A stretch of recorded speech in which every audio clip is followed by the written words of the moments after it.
আজকের গল্পটা শুধুমাত্র ট্রাকের মহাজনদের জন্য। সারা জীবন শুনলাম ড্রাইভার গাড়ি চালা আর হেল্পার ঘুমোয়, আর আজকে দেখি উল্টো, হেল্পার গাড়ি চালাচ্ছে আর ড্রাইভার মরণের ঘুমোচ্ছে। মহাজন ভাই, উস্তাদ তো সারা রাত গাড়ি চালাইছে, কক্সবাজারেতে আইসি বুঝতেই তো পারতেছেন। আর আমারও তো লাইসেন্স বেড়ে গেছে, এই জন্য উস্তাদরে বললাম আপনি ঘুমান, আমি গাড়ি চালাচ্ছি। হ্যাঁ, তোরা বুঝাই দিলি আর আমি বুঝে নিলাম। মহাজন ভাই, সারা জীবন আপনি টিপ ধরেন, আমরা লোটমট করে বেড়াই, আর আজকে আপনি নিজে স্কার্টে বসে রয়েছেন কেন গাড়িতে? আমি ওই স্কার্ট ফিস্কার্ট কিছু না, ওই আমার ওই খালাতো বোনে ট্রান্সফার হয়ে যাচ্ছে ঢাকায়। খালাতো বোনার মালপাতি কটা নিয়ে যাতিবে। তোরা তো কটা চিনিস নে, তাই আমি সাথে সঙ্গে থাইকে তুগের ওই কটারে নিয়ে যাবো যে মাল নিয়ে যাতিবে তাই। ও ভাই, ওই বাসা বাড়ির মাল আনবেন তাই? তোরা তো কোষ যে 5টার আগে সাতক্ষীরায় ঢুকা যায় না, তাই কিরকম ঢুকা যায় না আমি আজকে সাথে সঙ্গে থাকি দেখবো।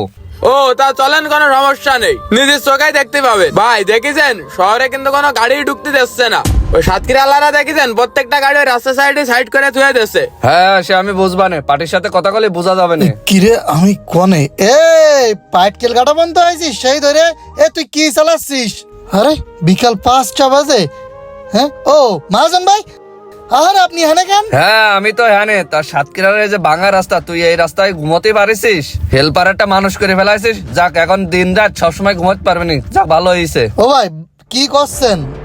বাপ ছেলেমেয়ের লালন পালন করে কি জন্য? শেষ বয়সে দেখার জন্য। আমরা প্রত্যেকটা ড্রাইভার ও হেল্পাররা মানুষ করি একটু এরকম শান্তির জন্য। কিন্তু দুঃখের একটা বিষয় কি জানেন ভাই, হেল্পার যখন একটু মোটামুটি পাকাভুক্ত হাত হয়ে যায়, তখন ওই ড্রাইভারের সাথে বেইমানি করে ছেড়ে চলে যায়। হ্যাঁ, এইটাই তো নিয়তি। ছেলেপিলে একবার বড় হয়ে গেলে বাপ মারার খাতি দেয় না। আর মোটর ডিপার্টমেন্টে হেল্পার যদি একবার মানুষ হয়ে যায়, উস্তাদেরা আর চেনে না। ভাই এটা কিন্তু আপনি একটা ভুল কথা বলেন, সবশেষ কিন্তু উস্তাদের সাথে গাদ্দারি করে না। হ্যাঁ, কথাও তো ঠিক কইছিস, হাতের 5টা আঙুল সমান হয় না। তা আজকে আমি দেখবো কিরকম 5টার আগে মাল লাভাতে দেয় না। তা সেটা দেখে নেন ভাই, এতে কোনো সমস্যা নেই ভাই। আমরা তো আর আপনার সাথে মিথ্যে কথা কই না ভাই। চলেন, আপনি মহাজন মানুষ যাচ্ছেন, এটাই তো আমাদের জন্য আরো সৌভাগ্যের বিষয়। এটা আরো মনে করি সৌভাগ্যের বিষয় যে মহাজন পাশে বসে আছে, তার গাড়ি ড্রাইভার চালাচ্ছে। চলেন ভাই। তোর কথা এরকম সত্যতা না পালি হাসি খুশি টাকা মুড দেখি না বাইর করবা না একদম তোমাকে কায়দা মতন।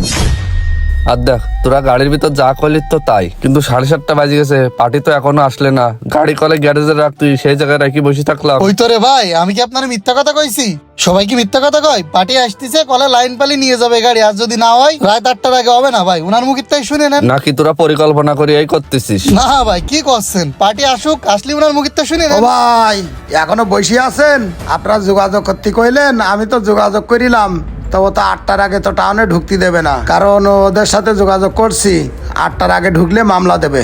অপেক্ষা যত করতেছেন তার একটুকুন বসেন, আর আমি দেখি চেষ্টা করতে। ও তাহলে তো ঘটনা সত্যি।